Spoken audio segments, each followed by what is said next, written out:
শোকের মাস আগস্ট উপলক্ষে স্বেচ্ছা রক্তদান কর্মসূচিতে যোগ দিয়েছেন প্রধানমন্ত্রী শেখ হাসিনা।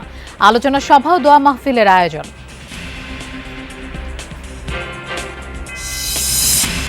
তেরো দিন বন্ধ থাকার পর সীমিত পরিসরে ট্রেন চলাচল শুরু। 11 আগস্ট থেকে এইচএসসি পরীক্ষা শুরু করতে চায় আন্তঃশিক্ষা বোর্ড। দেয়া হবে নতুন রুটিন। 11 আগস্ট থেকে আমরা একটা নতুন রুটিন দিব, সেই রুটিন অনুযায়ী 11 আগস্ট থেকে শুরু হবে।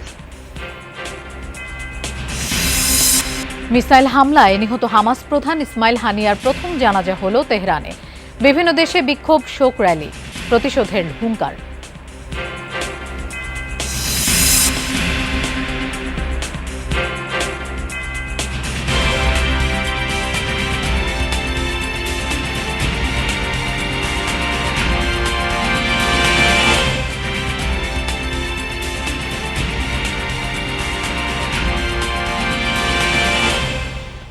শুভেচ্ছা, আমন্ত্রণ যমুনা নিউজে আপনাদের সঙ্গে থাকছি আমি মৌসুমী আহমেদ লোপা। এতক্ষণ শিরোনাম দেখছিলেন। কৃষক লীগের স্বেচ্ছায় রক্তদান কর্মসূচিতে যোগ দিয়েছেন প্রধানমন্ত্রী শেখ হাসিনা। রাজধানীর কৃষিবিদ ইনস্টিটিউটে একই সাথে আলোচনা ও দোয়ার আয়োজন করেছে আওয়ামী লীগের সহযোগী সংগঠনটি। সকালে এই কার্যক্রমে যুক্ত হন প্রধানমন্ত্রী শেখ হাসিনা। এ সময় কৃষক লীগের পক্ষ থেকে আয়োজিত স্বেচ্ছায় রক্তদান কর্মসূচি ঘুরে দেখেন তিনি। পরে যোগ দেন আলোচনা সভায়। সেখানে সহযোগী সংগঠনের নেতারা দেশের বিদ্যমান পরিস্থিতি ও দলের কার্যক্রম নিয়ে বক্তব্য রাখছেন। আয়োজনে ঢাকা মহানগরী থেকে কৃষক লীগের বিভিন্ন ইউনিটের নেতাকর্মীরা যুক্ত হয়েছেন।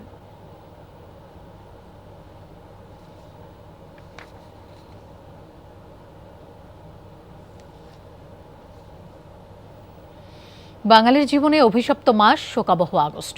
এই মাসটি শোক ও বেদনার। এই আগস্টেই সপরিবারে হত্যা করা হয়েছিল হাজার বছরের শ্রেষ্ঠ বাঙালি জাতির পিতা বঙ্গবন্ধু শেখ মুজিবুর রহমানকে, যে শূন্যতা পূরণ হবার নয় কোনো দিন। 1975 সালের আগস্টের 15 তারিখ বাঙালির প্রিয় নেতা জাতির পিতা বঙ্গবন্ধু শেখ মুজিবুর রহমান ও তার সহধর্মিণী সহ পরিবারের প্রায় সবাইকে ঘাতক চক্র নৃশংসভাবে হত্যা করে। আরও জানাবেন সহকর্মী ফারহানা ন্যান্সি।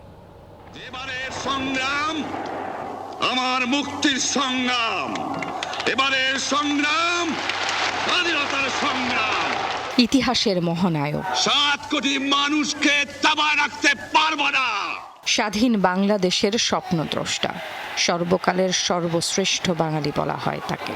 আমরা যখন মরতে শিখেছি তখন কেউ আমাদের দবাতে পারবে না।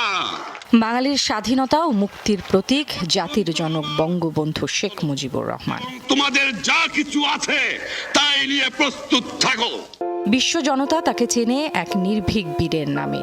শোষণ, বঞ্চনা আর পরাধীনতার শেকল থেকে বেরিয়ে আত্মমর্যাদাশীল জাতি গঠনের মহানায়ক ছিলেন বঙ্গবন্ধু, যার আজীবন সংগ্রাম আর ত্যাগে জন্ম হয়েছিল একটি মানচিত্রের। কিছু বিশ্বাসঘাতকের চক্রান্তে তাকেই হত্যা করা হয় স্বাধীনতার পরিপূর্ণ তৃপ্তির আগেই। বাঙালির গর্বের মুক্তিযুদ্ধের মাত্র 4 বছর পরই ইতিহাসে লাগে রক্তের দাগ। 15 আগস্ট জাতির জনককে সপরিবারে হত্যার মধ্য দিয়ে রচিত হয় কালো অধ্যায়। মুক্তিযুদ্ধের চেতনার রাজনৈতিক ধারা পরিবর্তনের অপচেষ্টায় লিপ্ত ছিল এদেশেরই কিছু বিপদগামী। তারাই হত্যা করে বঙ্গবন্ধু আর তার পরিবারের সদস্যদের। ইতিহাসের ন্যাক্কারজনক এই অধ্যায়ের পর বারবার প্রমাণিত হয় ইতিহাস থেকে বঙ্গবন্ধুর নাম মুছে দিতেই পরিকল্পিতভাবে হত্যাকাণ্ড চালায় পরাজিত শক্তিরা। সেই নরহত্যার মধ্য দিয়ে বাঙালির ইতিহাসে যে কালো মেঘের সূচনা হয়েছিল, 5 দশক পরও সেই ঘনঘটা ফিরে ফিরে আসে বাংলার আকাশে। স্বাধীন দেশ হিসেবে বাংলাদেশ যতই উন্নতি করুক, জাতির পিতাকে হত্যার গ্লানি ইতিহাসের পাতা থেকে মুছে যাবে না কোনোদিনও। Farhana Nancy, Jamuna News, Dhaka. প্রায় 2 সপ্তাহ পর সীমিত পরিসরে শুরু হলো যাত্রীবাহী রেল চলাচল। রেল কর্তৃপক্ষ জানান, কমলাপুর রেল স্টেশন থেকে আজ মোট 5টি ট্রেন ছাড়বে। সকাল থেকে Dewanganj commuter, Turag commuter, Titas commuter ঠিক সময়ে ছেড়ে যাচ্ছে। ওই যাত্রীদের অভিযোগ, সময় পেয়েও ট্রেন পরিষ্কার পরিচ্ছন্ন করতে পারেনি সংশ্লিষ্ট কর্তৃপক্ষ। তবে ট্রেন চালু হওয়ায় সাধুবাদ জানিয়েছেন তারা। আজ অবশ্য তেমন যাত্রীচাপ নেই। কোটা সংস্কার আন্দোলনকে কেন্দ্র করে দেশের বিভিন্ন স্থানে সহিংসতা শুরু হলে গত 18 জুলাই বিকেল থেকে সব ধরনের ট্রেন চলাচল স্থগিত করে বাংলাদেশ রেলওয়ে।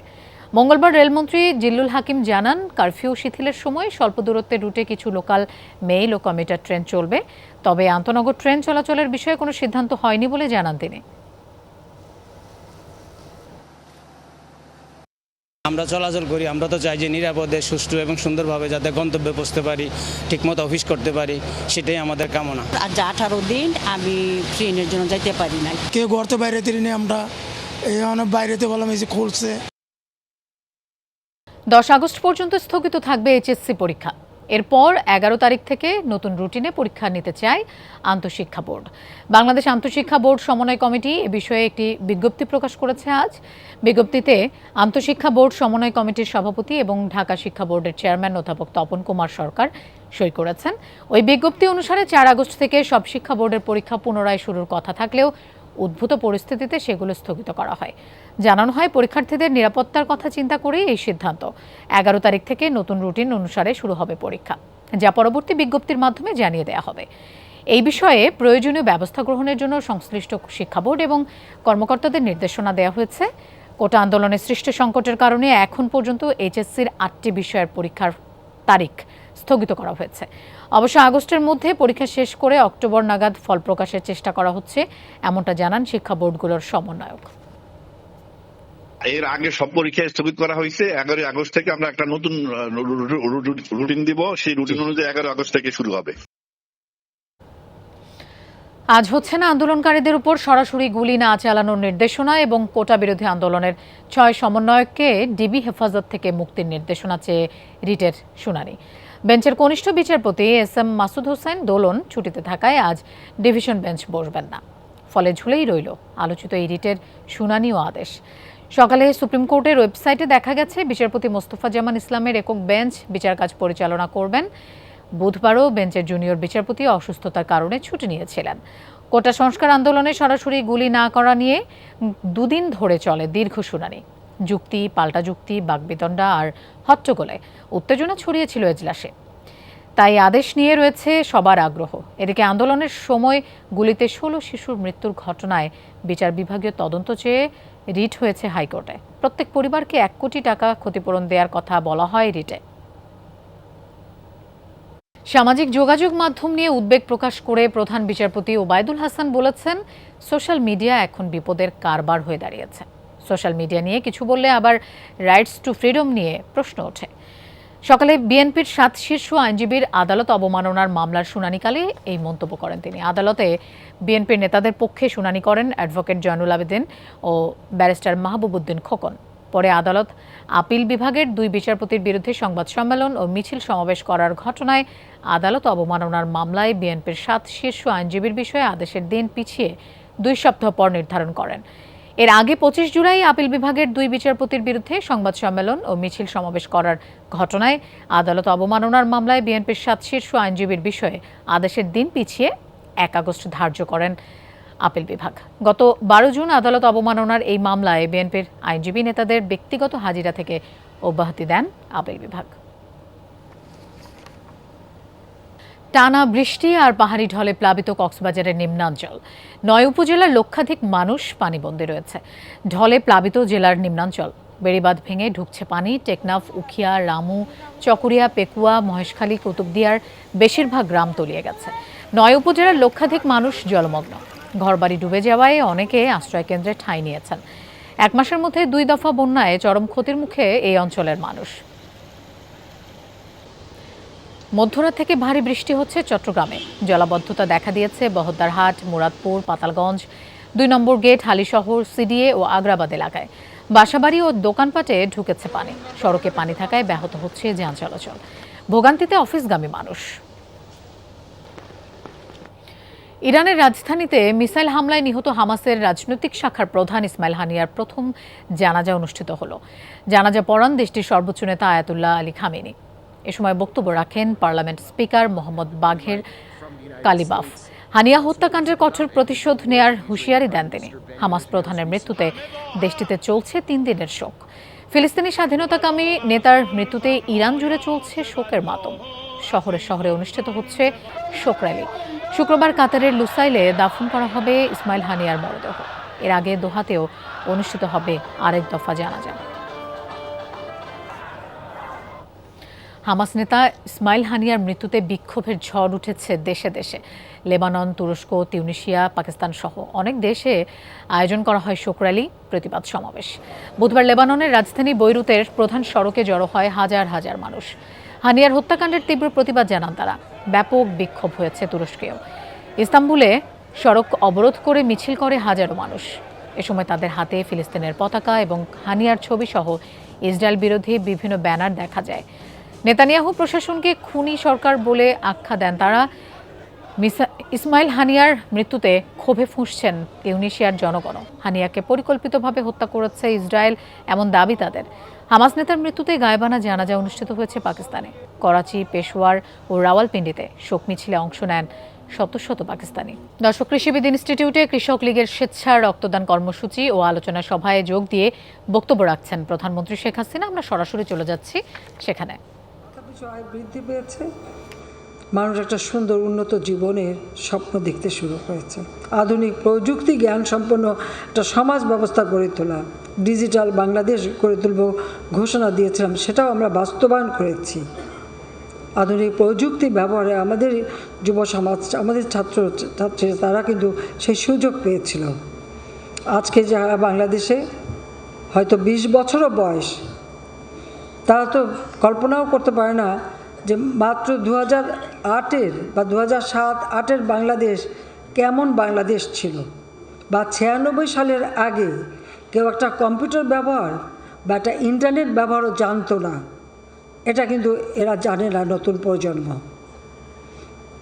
তারা যখন বড় হচ্ছে তখন তারা সবই পাচ্ছে, হাতের মুঠোয় মোবাইল ফোন, ইন্টারনেট সার্ভিস, প্রযুক্তি ব্যবহার, শিক্ষায় দীক্ষায় আধুনিকভাবে আমাদের শিক্ষা নীতিমালা প্রণয়ন করে আমরা তা বাস্তবায়ন করে তাদের জন্য সুযোগ সৃষ্টি করে দিয়েছি।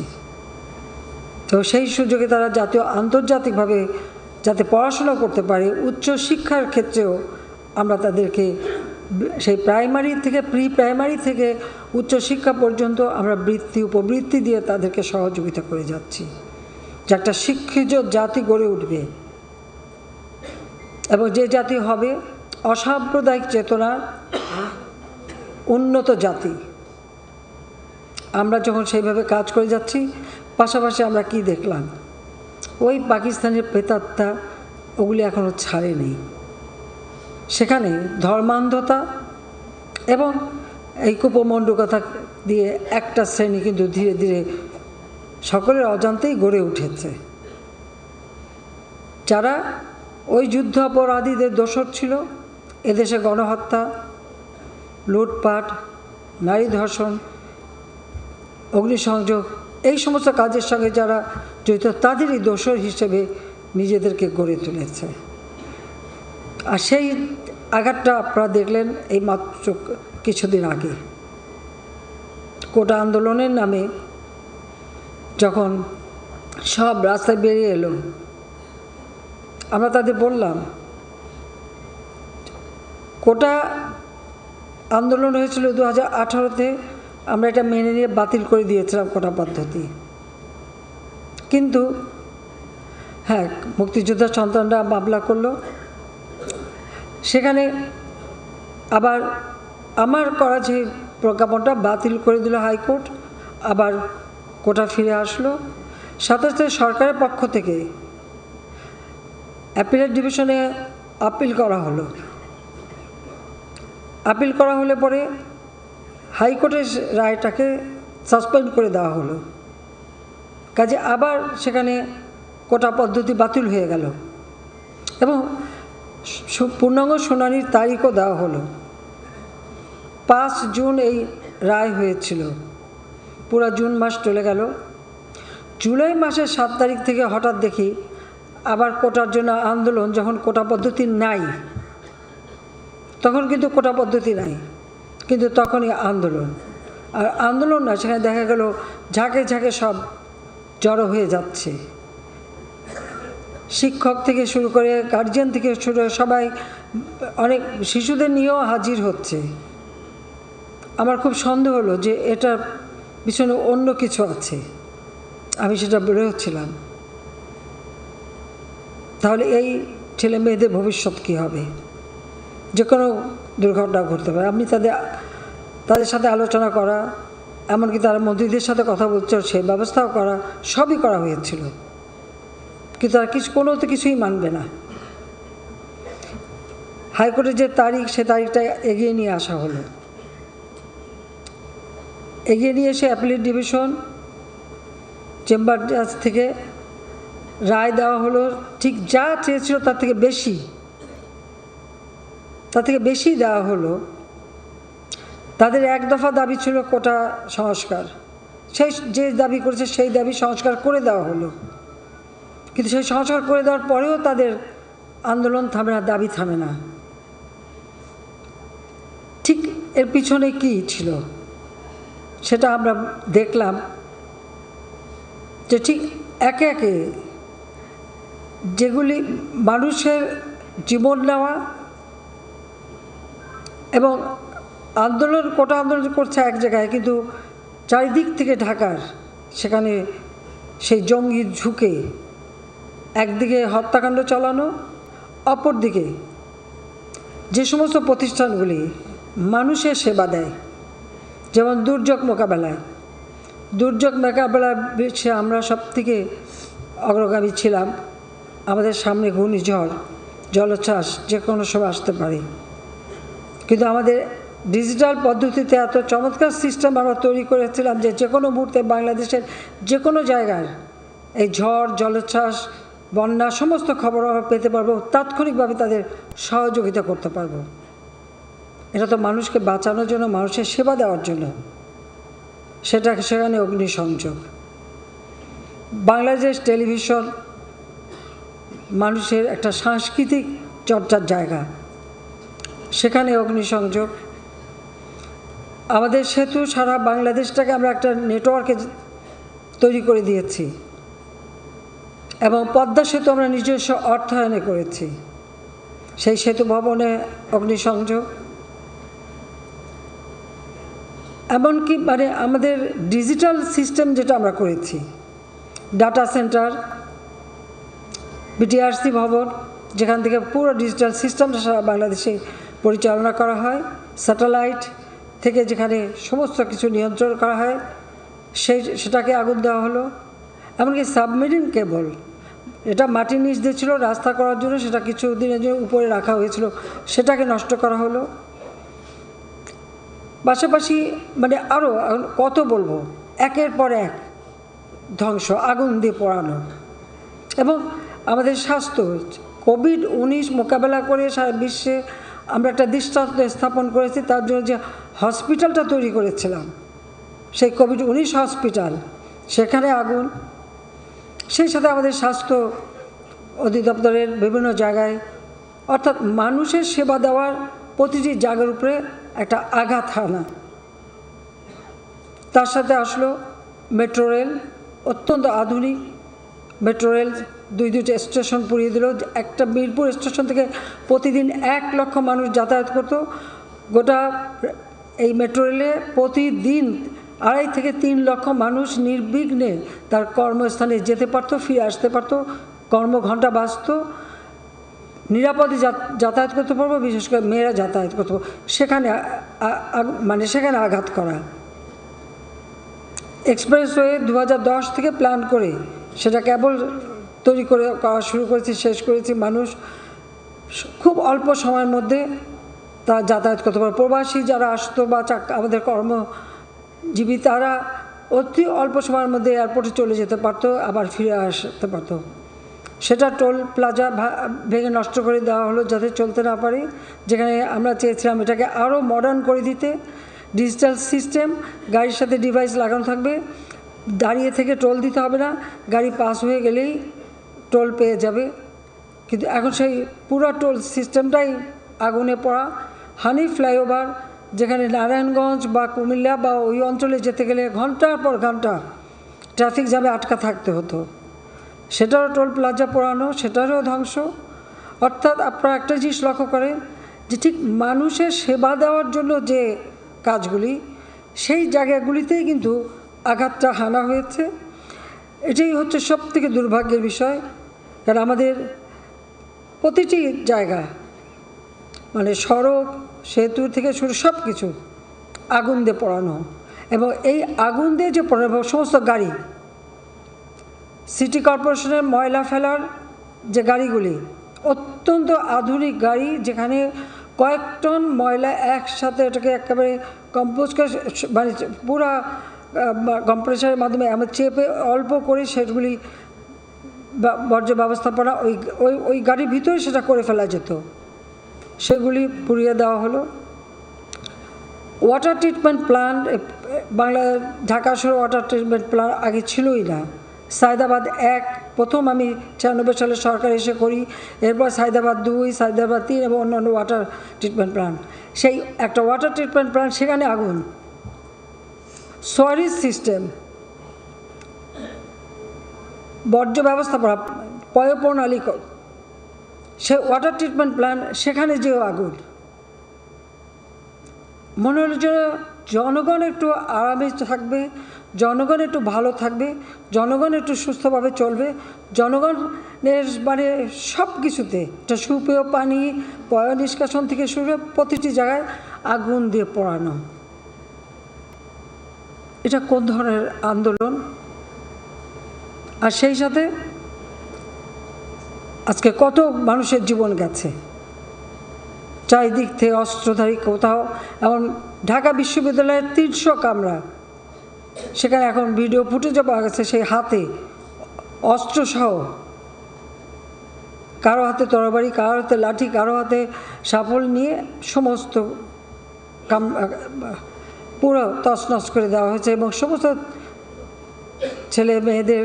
ছেলেদের সব জিনিসগুলি পুড়িয়ে দেওয়া। মেয়েদের হোস্টেল, সে রোকেয়া হল, শামসুন্নাহার হল, ইডেন কলেজ, বদরুন্নেসা কলেজ, মেয়ে হয়ে মেয়েদের উপর যে টর্চার, ঠিক পাকিস্তানি আমলে পাকিস্তানি হানাদার বাহিনী যেরকম টর্চার করছে, ঠিক সেই ধরনের টর্চার করলো মেয়েদের উপর। মুক্তিযোদ্ধা সন্তান বা ছাত্রলীগ করে, ছাত্রলীগ করতে পারবে না, তাদের উপরে জুলুম অত্যাচার। এক মেয়েকে 100 বার উঠবস করালো। আর তারপরে যে সমস্ত ঘটনা ঘটিয়েছে, একজন মহিলা সাংবাদিক প্রকাশ্য রাস্তায় ফেলে তাকে উলঙ্গ করে তার উপরে পাশবিক অত্যাচার থেকে শুরু করতে, এমন কিছু নেই 3 জন সাংবাদিকের উপরে এই অত্যাচার না করেছে, এবং এদের হাত থেকে সাংবাদিক রেহাই পায়নি। সাংবাদিক হত্যা করেছে, সাংবাদিককে মারধর করেছে, আর সাধারণ মানুষ, ছাত্র, যুব, আর আওয়ামী লীগের নেতাকর্মী থেকে শুরু করে কেউই তো রেহাই পায়নি। আজকে যে প্রাণহানিগুলি ঘটল, যেখানে দাবি 100% মেনে নেওয়া হয়ে গেছে, সেখানে এই আন্দোলন চালিয়ে যাওয়ার কি যৌক্তিকতা আছে? কার স্বার্থে? কেন? আর সেই সাথে সাথে পুলিশ হত্যা করে, শুধু হত্যা না, কীরকম বিভৎস দৃশ্য আপনারা দেখেন, যে হত্যা করে তাকে ঝুলিয়ে রাখা হলো, পা বেঁধে উপর দিকে মাথা নিচু করে।